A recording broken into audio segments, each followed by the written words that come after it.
Well, those are my brake lights added on there. They look super bright because of, let me do this. There you go. Still look bright because the camera's reflecting the reflectors on that trailer, but those are the little guys on the right. Let me try it like this. There you go.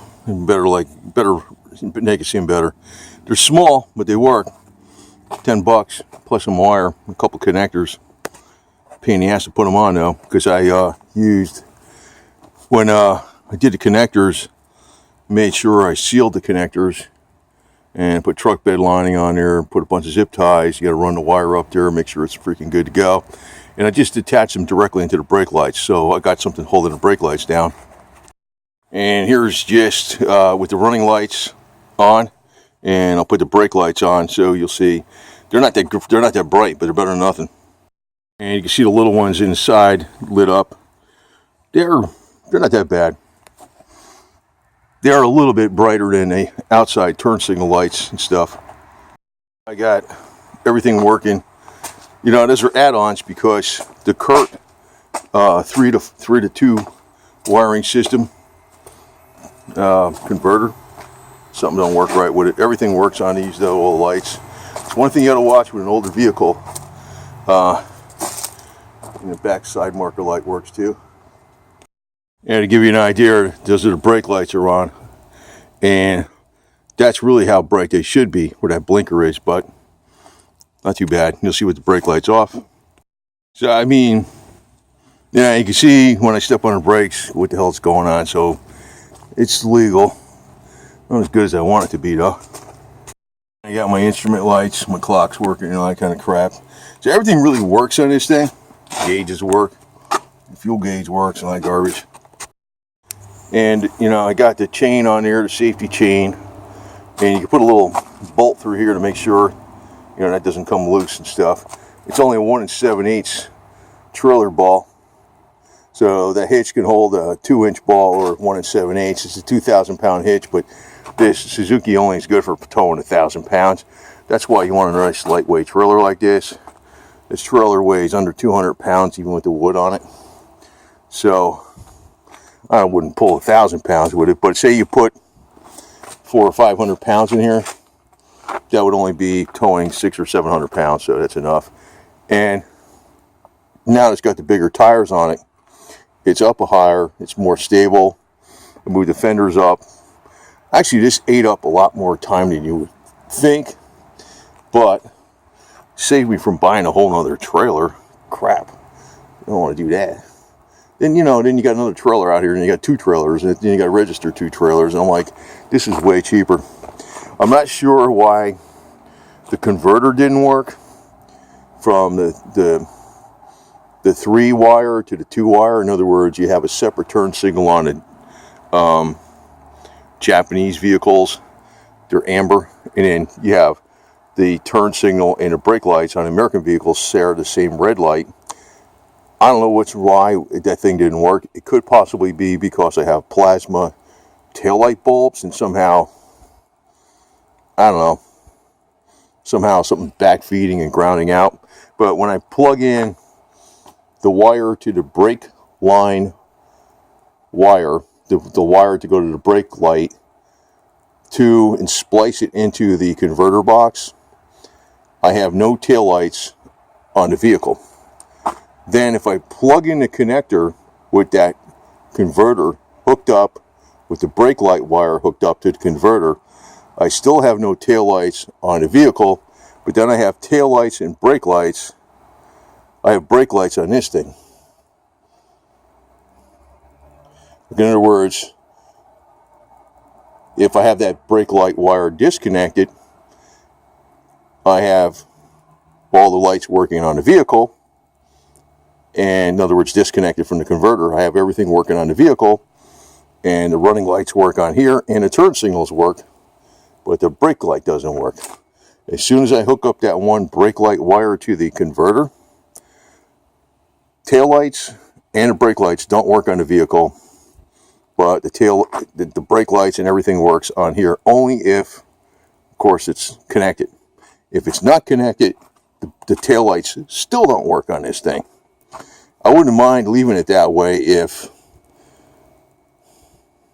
the taillights worked on a trailer or something, but I don't know. But I've heard 25% of the time that stupid thing don't work, and it may not be because they're defective. It might have something to do with your system. And there's ways you can make these things with diodes, but if one of the diodes fails, you'll blow a fuse, and it can happen when nothing's hooked up and you're just driving down the road and stuff. So I'd just rather do it this way. I don't think there's anything else I want to tow with this thing anyway. So I'm hoping to get the barrel for the Canon sometime maybe late next week or the week after. And if I can't tow it can't pick it up with the El Camino. I think the El Camino is okay though. But if I can't, I got this thing. So that barrel weighs about 300 pounds. So I'll be towing no more than 500 pounds. I could do it very easily with the little Suzuki for 20 miles, not even. So anyway, so that was the cheapest way I can get all the lights working on it. Now, it probably would have been best putting some kind of plasma LEDs in there, but I think those are only like $8-9 for this set of lights. These things right here. And they work. They work. They're a little brighter than the tail lights, and when they come on, it should be, I wouldn't want to drive it down a highway with the state police because they're a bunch of revenue collectors, but around here, I think it'd be all right. And nobody's going to bother me with that shit. So, got my battery charger on the battery here, just to make sure, because I was playing around, and just to make sure everything gets charged up at 91%. And anyway, I'm doing a lot of work, but I'm feeling like I'm never getting everything done as much as possible, as much as I want. I feel like a freaking slave, which is pretty much how most of us feel. With this thing, I think this thing's okay. I'm going to jack it up next week sometime, maybe Monday, and run it and listen by the oil pan, make sure no noises are coming out of the oil pan. That maybe it was the catalytic converter that made that big loud knocking noise that went away, that turned into a rattle. And I'm going to order right now a rear main seal, an offset one, so it doesn't sit in the exact same spot where the crank might have some wear. So I'll change that and change the oil pan gasket pretty soon.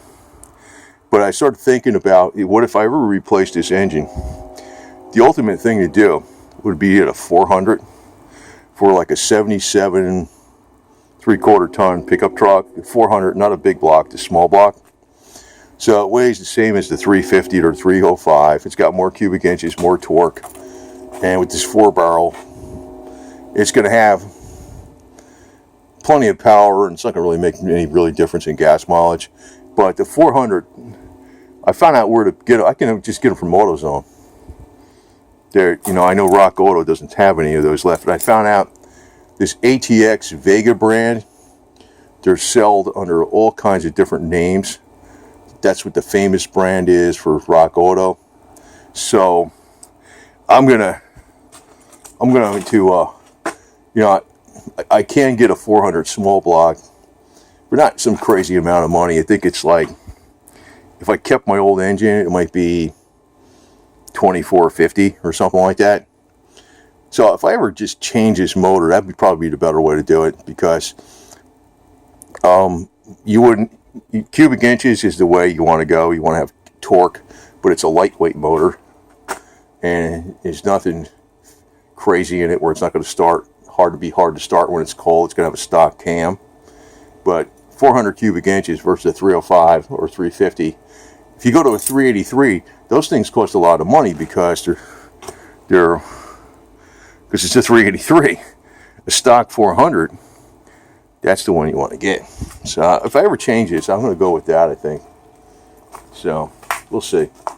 Depends on, how the cash flow ever works again. Who the hell knows? For now, I'm not going to do nothing. So, but that would be the better way to roll, because if I put in a rebuilt 400 or a remanufactured 400, and I'm maintaining it from the beginning, that thing 200,000 miles from now will still be perfect. You know, might have to change a timing chain or something, but it's not going to wear out. Basically, it's going to be a permanent repair. And like this thing, all the lights on it work, all the gauges work, all that kind of stuff. All the little stuff works. There's no loose front end parts, the brakes work, all that kind of crap. Well, the mirrors are good. You know, the windows work, all that kind of crap. The vents work, the heater works, wipers work. You know, it's that kind of stuff that really clobbers you with used cars. And that's everything I got. You know, the stuff works. This thing, everything on this thing works, you know. So, you know, it's cheaper to fix it as you go. So, just putting a battery charger on here so to make sure the battery's going to stay fully up, because I was messing around with the lights. When it gets up to 100%, I'll take it off. And this is a good charger. I've had this for a while. It's Ship-n-Shore Schumacher. Goes for like regular batteries, aging, advanced glass mat and gel. And you know, I've been using it a long time, so get some good stuff, you're okay. But if you do something like this, even this minor trailer stuff, it eats up time, because you can see all the little tie ties I put over there, or zip ties, whatever you want to call it, zip ties. I sealed up all the connections with adhesive or shoe goo, so water can't penetrate into where the connections are. This connection for the brake light, I used a covered connection like that. It's like they're both covered on each side, so it's just very secure connection. Everything's like zip tied to there. All that eats up time. Everything's zip tied well underneath here. All the wires go all through with the rubber grommets. The rubber grommets are present. All the ground connections I did were covered up with truck bed lining, so the ground connections can't rust out. All that stuff eats up time. If you take it to a place to do this, they'll never do that in a million years. And the trailer is going to work, but maybe 5-6 years down the road, you're going to have a problem because one of the connections is going to get corroded. So the way I do stuff, like when I put in the trailer lights on that El Camino, I know what year I did it. It was either late 1995 or early 1996 when I put the Class 3 hitch back here. When I put those trailer lights, trailer harness wiring on here, I did that in 95, late 95 or 90, early 96, when I put the 308 gears in here and the new axles and stuff. I plugged in those trailer lights, didn't touch them. They work perfect. Everything works.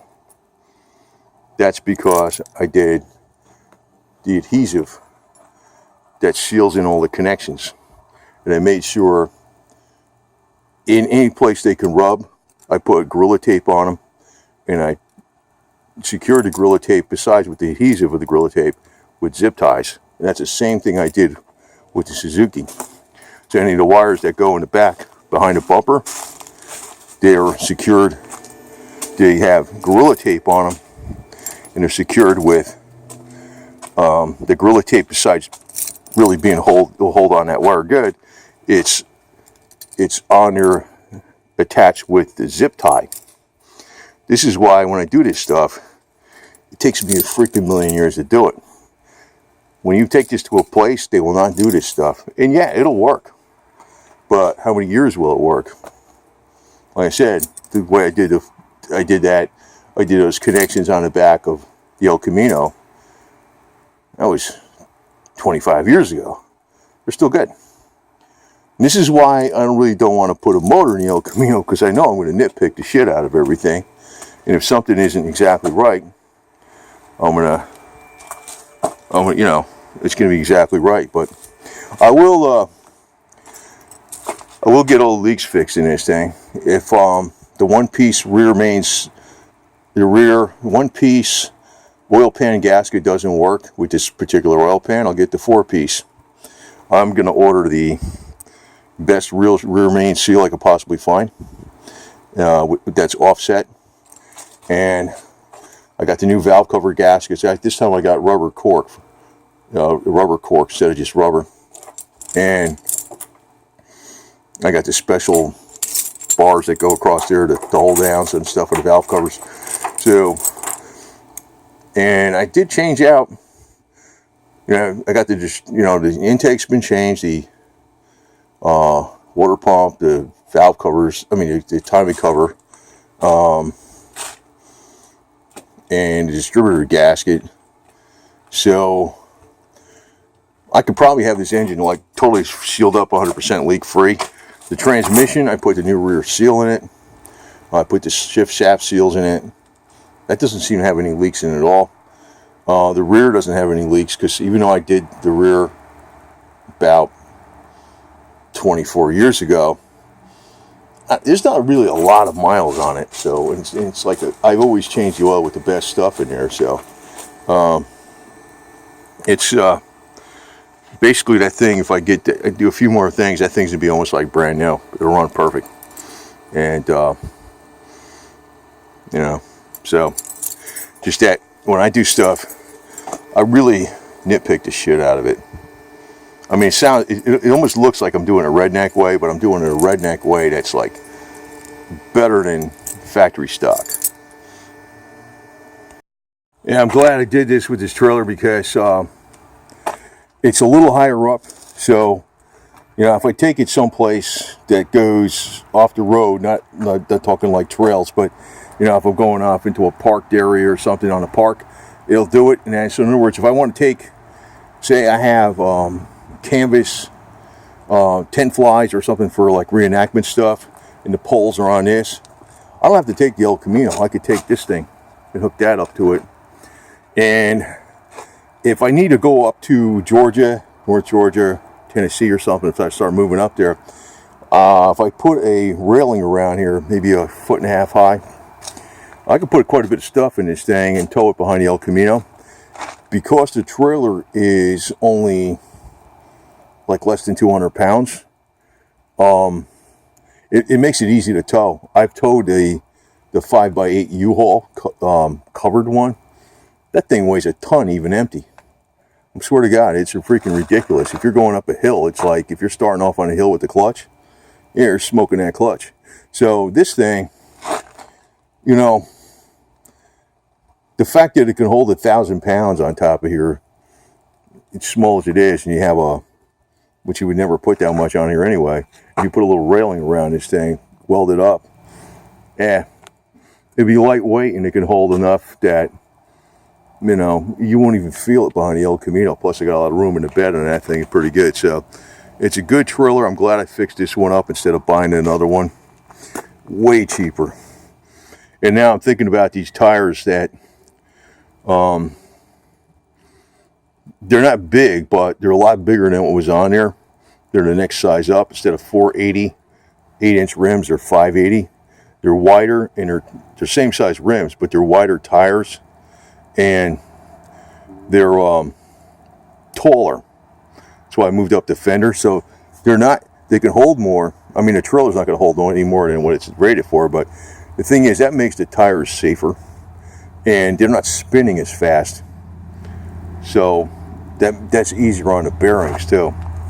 So I'm glad I did this, because this really, between putting the marine grade plywood on there with the truck bed lining on the plywood and on the frame, and putting new bolts in it and stuff, trigger lights and like new wiring and new tires, and it's basically a whole nother trailer, and it didn't cost me that much. So I think the trailer lights, the wiring and the lights cost 20 something bucks. The tires cost 90 with the rims. Those other little lights cost maybe 10 bucks. So maybe that's, I spent the money on that stupid converter that don't really work right, but that was under 25 bucks. So, for under 150 bucks, I freaking really did a number on this damn thing. So a lot cheaper than buying another one. Way cheaper.